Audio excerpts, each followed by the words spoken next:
Baik, Assalamualaikum warahmatullahi wabarakatuh. Selamat pagi, siang, dan sore kepada teman-teman yang terhormat dan Ibu Galus selaku dosen pengampu mata kuliah jasa lingkungan. Di sini kami izin mempresentasikan hasil diskusi kami terkait pengelolaan jasa lingkungan di sektor ekowisata pada negara Australia dan Brazil. Next.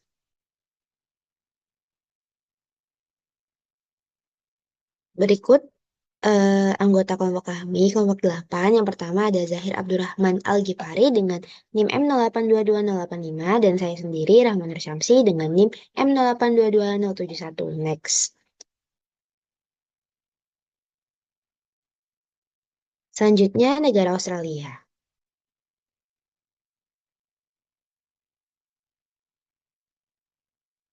Potensi sumber daya alam negara Australia. Australia memiliki potensi yang sangat besar dalam sektor ekowisata karena beberapa faktor utama seperti keanekaragaman hayati yang unik, mencakup berbagai flora dan fauna endemik seperti kanguru, koala wombat, dan berbagai spesies burung, ditambah ekosistem yang bervariasi mulai dari hutan hujan tropis hingga gurun, terumbu karang, dan pegunungan yang menawarkan daya tarik luar biasa bagi wisatawan yang mencari pengalaman alam yang khas. Next. Kemudian skema ekowisata yang dimiliki oleh negara Australia yaitu yang pertama sertifikasi ekowisata seperti yang dikelola oleh Ecotourism Australia yang menetapkan standar praktik ekowisata bertanggung jawab dan memberikan sertifikasi kepada operator tur yang memenuhi standar tersebut. Kemudian pengelolaan taman nasional dan kawasan konservasi oleh pemerintah Australia yang menjadi bagian penting dengan tujuan melindungi keanekaragaman hayati dan menyediakan fasilitas pendukung ekowisata seperti jalur pendakian, pusat informasi pengunjung, dan program interpretasi. Next.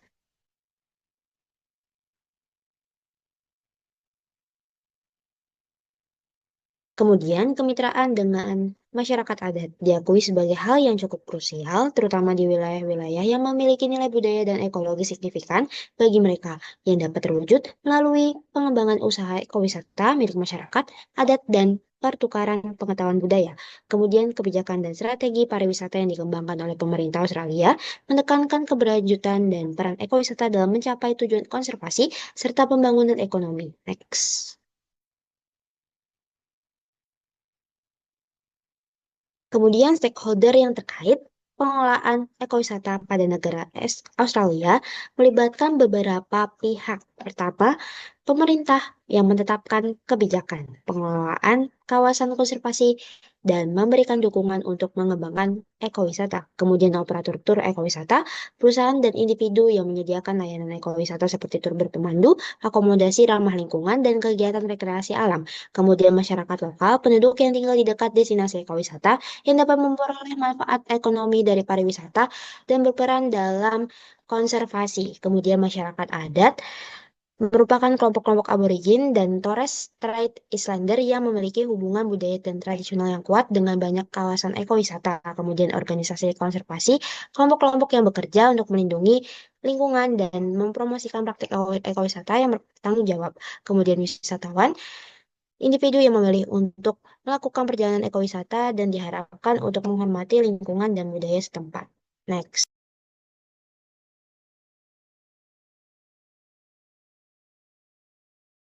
Kemudian mekanisme sistem pengelolaan ekowisata. Mekanisme pengelolaan ekowisata di Australia mencakup perencanaan dan pengelolaan kawasan, kemudian perizinan dan regulasi, kemudian pemantauan dan evaluasi, kemudian edukasi dan interpretasi, kemudian pengembangan produk ekowisata, kemudian branding dan eksplorasi berpusat pada ekowisata. Next.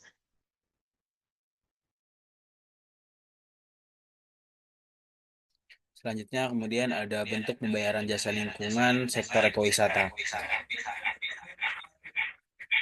Itu ada tiga. Yang pertama ada sertifikasi ekowisata melalui Ecotourism Australia. Kemudian ada program sertifikasi yang dikelola oleh Ecotourism Australia mendorong operator tur untuk menerapkan prinsip konservasi dan berkelanjutan dan dengan imbalan pengakuan resmi dan akses pasar lebih luas.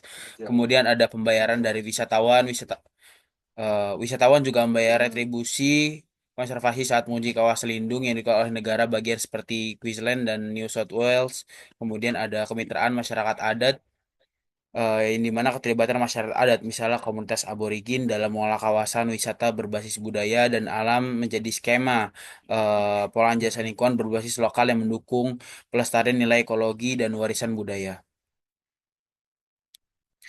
Kemudian ada tipe program ekowisata, ada tiga, sertifikasi berbasis standar ramah lingkungan, program konservasi bersama masyarakat adat, dan interpretasi alam dari pendidikan lingkungan di Taman Nasional. Kemudian ada keuntungan dan kelemahan. Di mana keuntungan secara ekologis, skema konservasi berbasis wisata membantu pendanaan pengelolaan taman nasional dan perlindungan spesies endemik seperti koala dan burung emu. Kemudian secara sosial, keterlibatan masyarakat adat dalam pengelolaan kawasan wisata membuka ruang bagi pengakuan budaya dan pemberdayaan ekonomi. Kemudian ada kelemahan, di mana potensi overkapasitas pengunjung di kawasan populer yang bisa mengancam kelestarian kawasan jika tidak ditangani dengan sistem kuota atau zonasi yang ketat.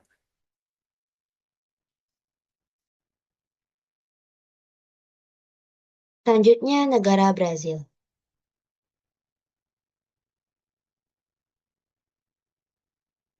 Potensi sumber daya alam yang dimiliki oleh negara Brazil. Brazil memiliki potensi ekowisata yang cukup luar biasa karena didukung oleh keanekaragaman hayati megadiverse yang menjadikan rumah bagi sebagian besar hutan hujan Amazon, lahan basah Pantanal, sabana Cerrado, dan garis pantai yang cukup luas. Dengan keanekaragaman ekosistem yang mendukung berbagai spesies flora dan fauna, banyak di antaranya endemik, dan selain itu, Brazil memiliki sistem kawasan konservasi yang sangat luas termasuk taman nasional, cagar alam, dan stasiun ekologi yang bertujuan untuk melindungi keanekaragaman hayati dan menyediakan area untuk kegiatan ekowisata. Next. Selanjutnya, skema ekowisata yang dimiliki oleh negara Brazil. Brazil menerapkan skema sebagai berikut. Yang pertama, sertifikasi ekowisata organisasi seperti INMETRO atau Institut Nasional Meteorologi, Kualitas dan Teknologi menetapkan standar untuk praktik pariwisata yang berkelanjutan di Brazil. Kemudian, pengelolaan kawasan konservasi pemerintah Brazil melalui ICM Bio mengelola kawasan konservasi dan menetapkan pedoman untuk kegiatan pariwisata di dalam dan di sekitar area. Next. Selanjutnya, pengembangan pariwisata berbasis komunitas. Terdapat upaya untuk mengembangkan ekowisata berbasis komunitas yang melibatkan masyarakat lokal dalam perencanaan, pengelolaan, dan manfaat pariwisata. Hal ini bertujuan untuk memberdayakan masyarakat, mengurangi kemiskinan, dan melestarikan budaya lokal. Kemudian, kemitraan publik swasta. Kemitraan antara pemerintah, sektor swasta, dan organisasi non-pemerintah atau LSM penting untuk pengembangan ekowisata di Brazil. Kemitraan ini dapat mencakup investasi dalam infrastruktur, promosi, pariwisata, dan program pelatihan. Next. Selanjutnya, stakeholder yang terkait pada pengelolaan ekowisata yang ada di Brazil. Yang pertama, pemerintah sebagai kebijakan regulasi dan pengelolaan kawasan konservasi, kemudian operator tur ekowisata, perusahaan dan individu yang menyediakan layanan ekowisata seperti tur berpemandu, akomodasi dan transportasi, kemudian masyarakat lokal, komunitas yang tinggal di dekat destinasi ekowisata yang dapat menjadi penyedia layanan pemandu atau pengelola usaha ekowisata. Kemudian masyarakat adat, kelompok-kelompok masyarakat adat yang memiliki pengetahuan tradisional tentang pengelolaan sumber daya alam dan menawarkan pengalaman budaya kepada wisatawan. Kemudian organisasi non-pemerintah atau LSM, lingkungan dan sosial yang bekerja untuk mempromosikan praktik ekowisata yang bertanggung jawab, melindungi keanekaragaman hayati, dan mendukung masyarakat lokal. Next.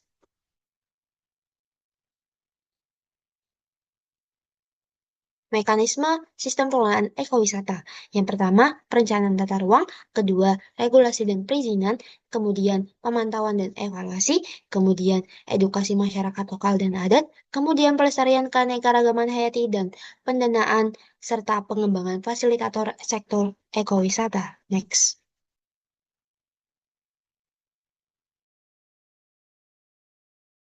Selanjutnya adalah bentuk pembayaran jasa lingkungan sektor ekowisata. Yang pertama adalah program ekowisata berbasis komunitas yang menghasilkan pemasukan langsung ke warga lokal, seperti di Amazon dan Pantanal. Kemudian ada kemitraan publik swasta, di mana sektor swasta membayar kontribusi konservasi untuk menjalankan usaha di kawasan lindung.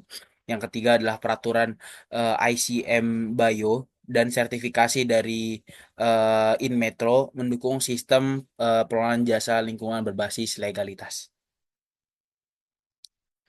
Kemudian ada tiga tipe program ekowisata. Yang pertama adalah pengamatan satwa liar seperti primata di Amazon. Kemudian ada program wisata berbasis budaya dan edukasi masyarakat adat. Kemudian ada wisata berbasis lingkungan. Cerita adalah keuntungan dan kelemahan, di mana ekowisata yang paling nyata adalah dalam hal pemberdayaan masyarakat lokal dan konservasi keanekaragaman hayati tropis. Studi Patil et al. 2024 menyimpulkan bahwa program berbasis komunitas di Brazil mampu meningkatkan kesejahteraan masyarakat, mendorong pelestarian, dan mempertahankan identitas budaya. Namun, kelemahan utamanya terletak pada ketimpangan distribusi manfaat di mana kelompok dominan atau operator besar seringkali memperoleh bagian keuntungan lebih besar dibandingkan masyarakat kecil. Di sisi lain, keterbatasan kapasitas kelembagaan di beberapa daerah menyebabkan lemahnya kontrol terhadap praktik wisata yang tidak berkelanjutan, sehingga mengancam integritas kawasan konservasi. Berikut adalah referensi yang kami gunakan. Ada dari Baloch, Ediono, Feng, Lebrau, Kit, dan lain-lain. Terdapat 15 referensi yang sudah ditentukan di awal.